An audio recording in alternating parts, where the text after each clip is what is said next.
in the old days, you see, every village had a pub, and you had a post office, and you had a shop.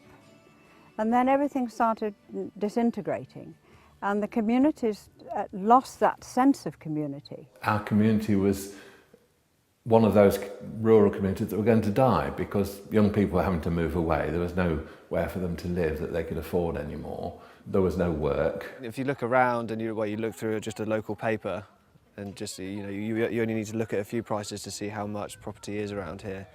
I mean, when you see 1 million, 1.5 million, in excess of 3 million, how are you ever going to afford something like that? What we're finding is affordable housing is kind of priced out, and people are priced out of the market, and there isn't 2- and 3-bedroom housing. People are having to move out, and we don't want our people to leave. The ethos is actually in the name, Community Land Trust. Community, people get together, want to do something for their neighbours. Land, well, that is about how do you get access to land to put assets on. The assets we're talking about here are houses, homes, workspace, community facilities, and trust.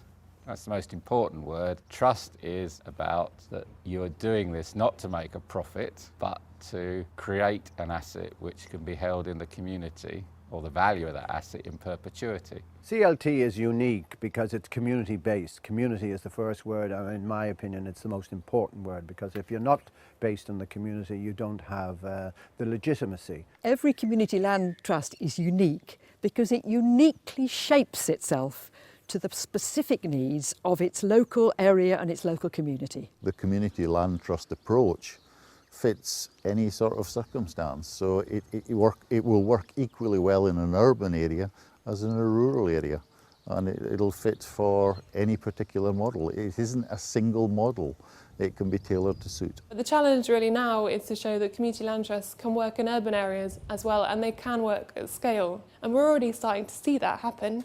East London CLT is involved in the redevelopment of St Clement's. Together we have set an incredible precedent for permanently affordable home ownership. And the next step is the Olympic Park. Yes, we have created the first community land trust on the St Clement's Hospital site, and we will do it in the Olympic Park. And yes, I will work with London citizens as long as I'm mayor. There's a message that once you're bitten by the bug of community-led activity and you show that things can be done, I think the sky's the limit, really. Along the way, we've got involved in resurrecting a pub which had closed and which has really revitalised the village. This scheme is brilliant for keeping all the young people here and keeping them in the area and working in the area, really, and the young families to be brought up in the area again. Now having my own home and building it myself with a garden, when you see it in weather like this, it's unreal.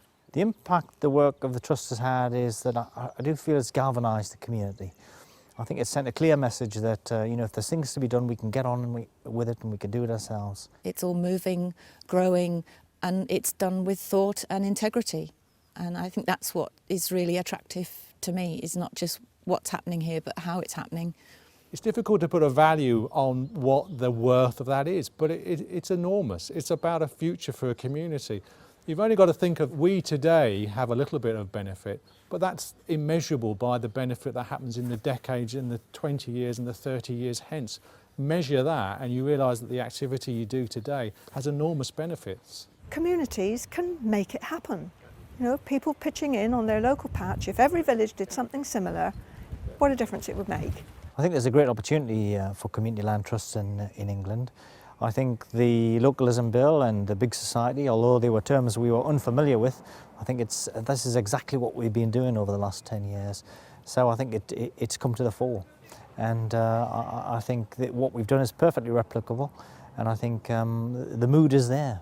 For that to happen, I can see there's a need for a lot more support, and the Community Land Trust Network has a huge role to play in engaging people and inspiring them with what has been successful already.